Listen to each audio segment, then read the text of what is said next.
Queridos irmãos e irmãs, povo de Deus amado, estamos na quinta semana da Quaresma, uma semana que nos leva a lembrar que domingo é domingo de Ramos. Mais uma vez, saudando o Padre Christian, que nos causa muita alegria de estar conosco, e a todos os que aqui estão ainda sob o efeito do retiro, lembrando daquilo que eu disse ontem de forma contínua. Há quem vai dizer que a motivação não dura um dia, banho também não, por isso é recomendado que se faça todo dia. E disse que o ano inteiro, repito, e é verdade, temos o ano todo para trabalhar esse aspecto que o Senhor nos propôs. Nasci, quero ser aquilo que nasci para ser. Quero mais, Senhor. Eu cheguei no estágio e dentro de mim existe um desejo de dar um salto qualitativo na minha vida, e todo o retiro foi baseado nisso. Alguns, a grande maioria, foi positivo, outros até disseram: saí de lá pior do que eu estava, com o argumento de que se deu conta que a responsabilidade está com a pessoa. Ótimo, que bom, esse é o meu verdadeiro fruto. Tirar e dar um pouco de paz para Deus, que já está resolvido. Deus já é um ser resolvido, e puxar para mim, para você, que nós não estamos resolvidos, culpar menos a Deus e assumirmos mais a nossa responsabilidade. Nesse contexto, o Evangelho vem dar continuidade. Veja, eu falava do banquete da insensatez e o banquete da sensatez. A primeira leitura fala de Susana. E quem acompanhou o programa hoje? No rádio, na TV. Eita, povo de Deus! Então, 5 horas da tarde, transmissão pelo rádio. À noite vocês vão acompanhar o Padre Christian, a partir das 7 horas. E 10 horas da noite tem reapresentação. Porque eu comecei hoje uma leitura orante por um mês das mulheres nas Sagradas Escrituras. Terminei Provérbios semana passada, e agora começamos por um mês as santas mulheres na Sagrada Escritura. E começamos com quem? Bom, já que vocês ficaram assistindo Ana Maria Braga, não vão saber, mas ficaram, nem era ela hoje, viu? Hoje eram outros artistas. Fica lá assistindo só o que te interessa. Mas hoje eu comecei com Sara, lembrando que foi uma mulher que, quando o Senhor disse: cadê tua mulher? Os 3 anjos, a Trindade, Sara, e não desmerecendo as mulheres, tanto que eu estou enaltecendo, fazendo as mulheres, estava atrás da cortina escutando, e ela riu, porque disse: quando eu voltar, ela estará grávida. Sara disse: eu, velha do jeito que estou, e meu marido já velho, acabou o fogo, né? Já não tenho mais ovulação, como é que vou ter filho? Mas era a promessa do Senhor, das 2 promessas, terra e uma grande quantidade de descendência, uma descendência enorme de Abraão. 25 anos e a promessa não tinha se cumprido. Não perca o programa de rádio, gente. Não é entretenimento, é coisa séria. Não fui eu que escolhi o texto de hoje, mas eu refleti sobre isso no retiro. Quem é que suporta 25 anos de um Deus que promete e faz, mas não quer dizer que no meu horário, no meu tempo? Abraão esperou 25 anos. Tem gente que com uma semana já abandona a igreja e vai para o Saravá. Assim também é com Susana. Mas amanhã acompanhe, volte a Sara. A primeira leitura fala de Susana, uma mulher que séria e que foi fruto de um banquete de velhos insensatos, como o próprio Daniel, o jovem Daniel, porque o livro é de Daniel, um menino que grita: essa mulher não merece morrer. Essa mulher está morrendo injustamente. E como disse esse jovem, movido pelo Espírito, aqui daria para aprofundar demais, o Espírito que provoca. Ele disse, até chama de um nome engraçado, velho encarquilhado do mal. A gente espera que uma pessoa mais idosa, ela seja do bem, mas quando a pessoa envereda para o mal, ela fica encarquilhada. Gente, pior coisa alguém pensar, né? Eu sou uma velha encarquilhada do mal. Velho encarquilhado, sentou no banquete da insensatez. E um jovem movido pelo Espírito desmascara. Por isso, e aqui não vou me ater nesse texto, por mais que mereceria pelo menos mais 1 hora de pregação, a verdade vem à tona. E aqueles que o acusavam são pegos na sua hipocrisia, na sua insensatez, quando diferem qual é a árvore que ela estava cometendo o pecado. O Evangelho, na mesma linha, Susana, aqui é uma mulher anônima, lá é Daniel, aqui é Jesus, o Messias. A mulher foi levada para uma praça, e a lei permitia ela morrer naquela hora, ser apedrejada até a morte. Não havia, existe um princípio contra fato, não há argumento. Ela foi pega em público adultério.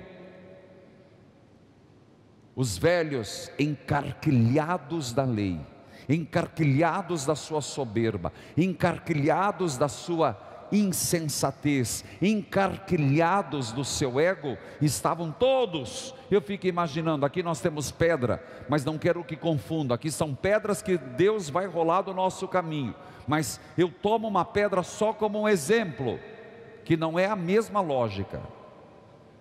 Com as pedras na mão, é hoje que eu vou acertar bem na muleira, é hoje que eu vou acertar bem no focinho. E estavam felizes. Imagina um espetáculo. Nossa, padre, que espetáculo horrendo. Mas tem gente que gosta. Os filmes mais assistidos, quanto mais sangue, melhor. Você vai ficar assustado? Dá uma olhada nos nossos noticiários, os alertas da vida. Dá uma olhada nos nossos, o que é que dá Ibope. Quanto mais sangue, melhor. E o povo estava alvoroçado. Só que eles cometeram um erro. Se eles tivessem ido na sua insensatez, se eles tivessem ido por conta lá na praça e matado a mulher, eu diria que pela lei eles não tinham feito algo errado, porque a lei permitia. O Antigo Testamento dava todos os dados. Eles cometeram um erro. Eles foram brincar com um homem sério e quiseram armar uma armadilha para Jesus. Foi a pior coisa que fizeram. Eles foram todos pavão, com pedras na mão, acredito que até levaram uma para Jesus tacar a primeira, com a Bíblia embaixo do braço, certos da verdade, iam fazer daquela praça um lugar da justificação. Aqui a lei será cumprida, aqui será o momento onde iremos fazer ecoar a lei, a justiça e o direito. A sociedade que sempre tem que ser purificada desse povo impuro, dessas mulheres horríveis, desse adultério, dessa coisa horrível que está acontecendo. A nossa religião está perdendo sentido, o nosso povo está se desvirtuando, é justo que ela morra. Chegaram para Jesus. Lá seria uma arena, um circo máximo, seria o bode expiatório, e Jesus, com a armadilha armada, a arapuca armada, Jesus os desmonta,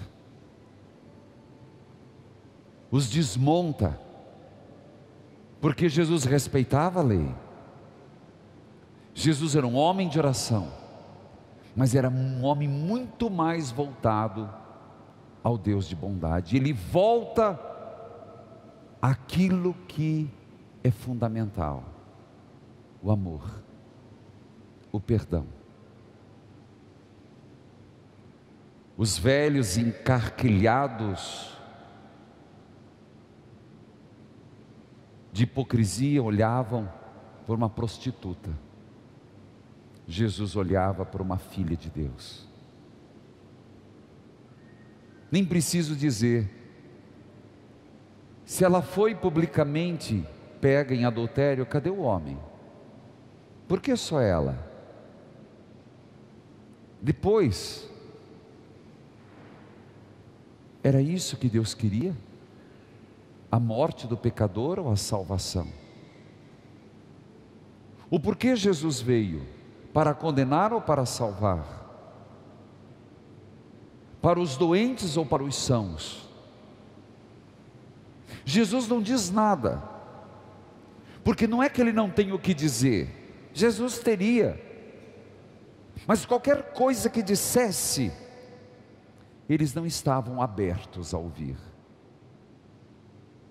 Seria uma discussão inútil, porque eles estavam com uma gordura no coração, na mente, eles estavam com uma capa protetora da lei, que qualquer palavra não lhes atingiria.